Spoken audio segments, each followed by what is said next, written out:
Hi, Francesca. Thanks for sending your question. Let's go ahead and start simplifying this expression that you sent us. The very first thing we want to do when we get an expression like this is start factoring everything that can be factored. It looks like the only thing that can be factored is the denominator of this third term here. So we're looking for something that multiplies to -2 and adds to -1. So it looks like that's going to be x minus 2 and x plus 1. So let's go ahead and rewrite this as a factored expression.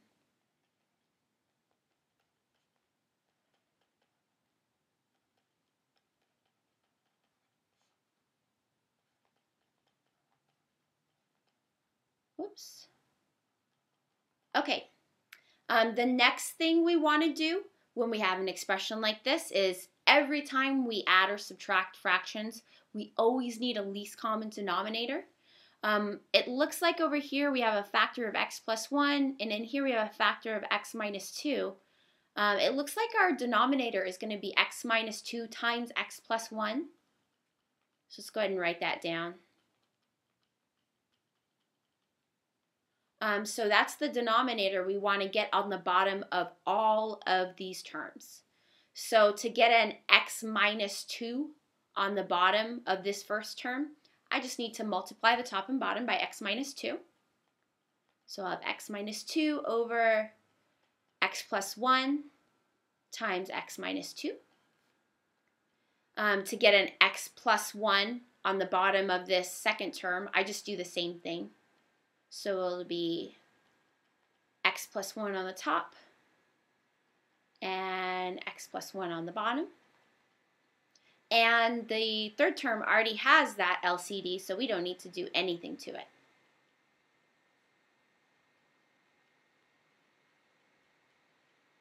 Okay, now that these all have the same denominator, let's go ahead and combine them. We can just put all of our numerators together over one common denominator. So I'll have x minus 2 minus x times x plus 1 plus x squared plus 2 all over x plus 1 times x minus 2. And now we can just go ahead and simplify the top and see what we get. I have x minus 2 here, and then I need to multiply this one out. So I'll get a negative x squared, and then negative x times 1 is negative x, plus x squared plus 2, all over my LCD.